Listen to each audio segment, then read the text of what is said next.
Nate's videos. Yeah, congratulations on a very impressive victory. You know, dominant until the very end, but overall, just give us your thoughts on your performance this evening. It was a decent performance, you know. I thought I could have let my hand go a little bit more. The last round was I got complacent, you know, and he paid the price. So no matter what, though, I was not going down. No matter what, you know, I had the will to win, and I wasn't going to let Nate take that away from me, you know. Yeah, I guess you should always expect antics when he's in there, but I mean, they were on a different level tonight. Were you expecting him to fight the way he did, or did that throw you off a little bit? No, I think Nate's Nate, you know. That's what I like about him. He is who he is, you know. He won't change for nobody, and especially like talking shit and like, even though I was hitting him, I was like getting some good shots, and I was like, "What you doing? You ain't doing nothing," you know. I was like, "Bro, I'm like beating you up here," you know. But it is what it is. A good fight. I enjoyed it. It's been a long 2 years, and I was happy to come back and compete against a guy like Nate, you know. Yeah, he's made a career of being durable, like you said. But I mean, when you're actually in there hitting him with your best shots, and he's not going away. Is that a little bit unnerving? Not unnerving, but it's like when somebody hitting someone hard, and he's like, "Come on, man, what you doing?" I was like, "Bro, I'm like smoking your hair. You need to do something, you know." But like I said, I respect him, especially after that fight, you know, knowing how much he can take and keep going forward and keep talking shit, you know. So. I gotta ask you, the foot sweeps where you swept him down twice. I mean, was that like sending a message there, or what was that about? It's a technique I was working with my Thai coach Henry, you know. We were working holding camp. I was landing it in sparring every time, you know. So I thought, I'll go for it again, and landed it twice. So it's a beautiful technique that I'll keep using. Nice. And like I said, pretty dominant except for that final minute. Can you walk us through the final minute, though? I mean, just how rocked were you, and were you just thinking, let me hang on because I know I'm up 4 rounds?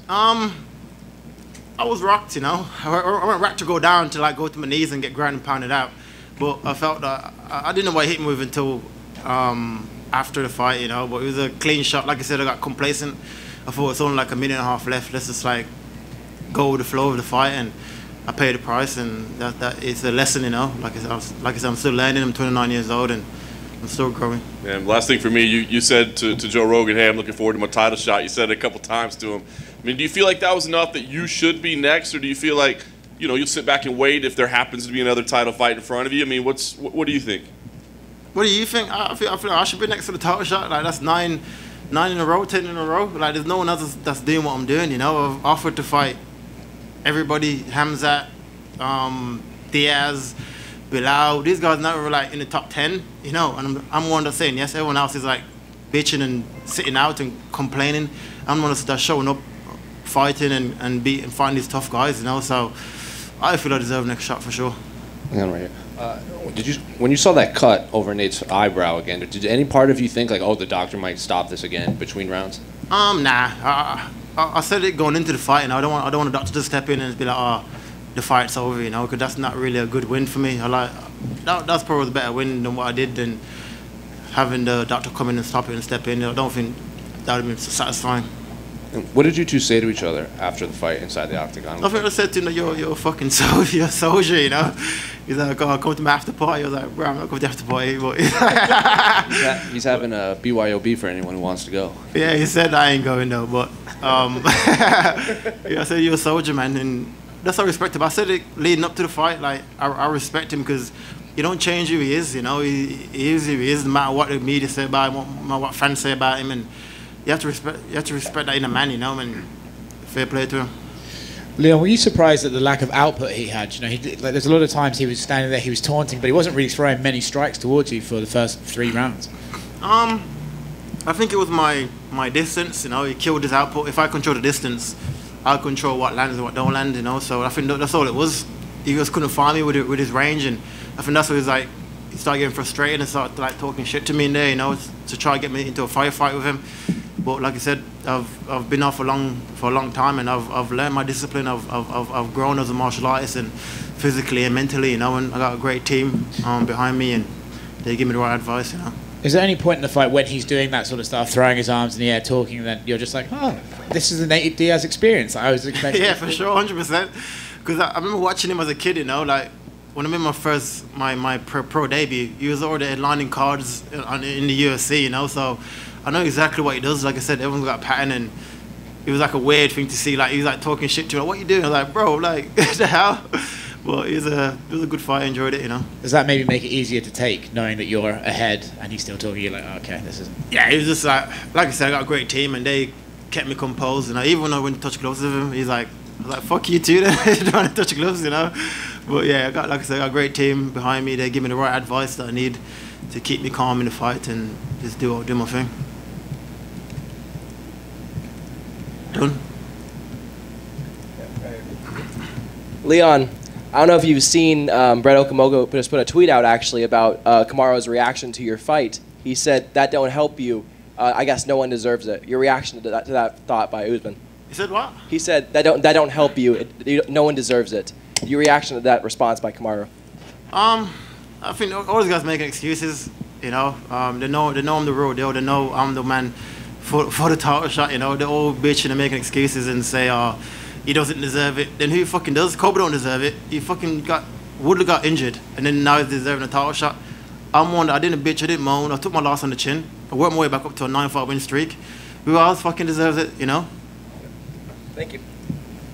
Leon, to your left. I just want to know, like, do you feel relieved that you finally fought? You fought. You know, yeah, for sure, 100%. Nah, I feel, like I said, it's been a long year and a half, 2 years, a lot of ups and downs, and I've been in camp since last March, you know, when I was meant to fight Woodley. I've been in like back-to-back training camps, and a lot of ups and downs, lost friends, lost people, and it's been a stressful road, you know, so I'm happy now to have come back. Even the last minute I got rocked for, fuck, you know, like, how bad is my luck? I was like, Jesus! how bad is my luck? But like I said, I believe in God's plan and keep doing my thing, you know. That might have made you the unluckiest fighter, but it didn't happen. So now, like I said, my will to win is strong. You know, I know what I've come from, I know what I've been through, and I was not going out because of a shot. You know, it's what it is. It caught me a nice shot. I got lazy, paid the price, and that's it. Congrats. Leon, over here.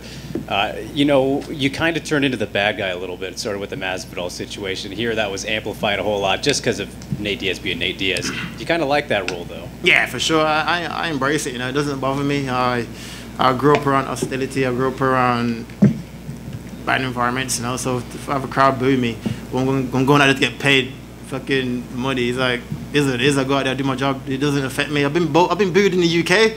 When I fought Till, I was like, what the fuck?